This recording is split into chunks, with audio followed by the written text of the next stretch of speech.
Эссэх проходит повсеместно во всех улусах Якутии. Национальный праздник ярко отметили и в Мирнинском районе. События традиционно украсили конкурс красоты, спортивные состязания, выставки народных мастеров и многое другое. Репортаж Марианны Кутуковой из Алмазного края. Самая красивая гостья Эссэха. С ней без остановки хотят фотографироваться. Богато украшенная якутская национальная одежда девушки вызывает восторг. Свой костюм Марианна создавала полгода по эскизам 17 века. И все это под чутким руководством наставников Айхайского клуба национального шитья. В якутском костюме узор очень имеет сакральный смысл. Лировидный узор – это символ женщины. Цвет очень имеет смысл глубокий. Цвет земли – это коричневый. Цвет молочный, цвет плодородия, святости. Соболиный мех – это самый роскошный мех в Якутии. Вот. Сколько весит ваш костюм? Ой, он где-то около 20 точно весит.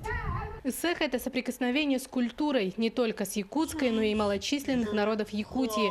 Председатель Эвено-Эвенкийской общины уверена, национальный праздник Эссэх для мирнинцев прежде всего это праздник дружбы народов. У нас вот много общин. И люди разной национальности, и грузины, и осетины, киргизы, казахи, татары, башкиры. И мы все здесь сплачиваемся. Это для нас общий праздник, не только там это.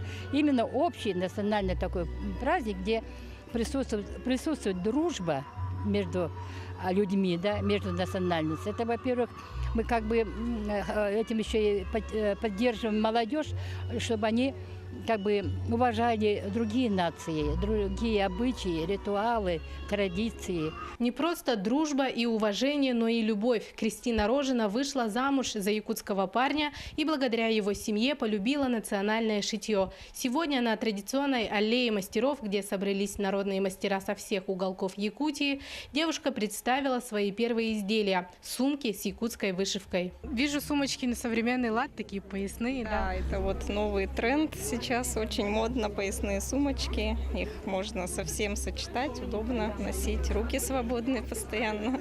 Поэтому вот решила начать именно с таких сумочек. Потом будут еще. Масс-рестлинг, борьба хапсагай и многоборье. Состязания сильнейших и ловких – самая зрелищная часть праздника. Для самих спортсменов Эссэх – это возможность максимально показать результаты долгих тренировок. Национальные виды начал заниматься относительно недавно. Очень нравится, конечно. Именно вот силовой экстрим, такие специфические упражнения, к которым нужно готовиться именно по этим упражнениям. То есть там штанга, это все не помогает, то есть надо готовиться по-специфически. Кумыс выпит, а сохой проведен. Мирнинцы уверены, благословение алгыс из уст добрых друзей артистов Нюрбинского передвижного театра обязательно принесет счастье и благополучие. Марианна Кутукова, Евгений Тайтонов, Мирный.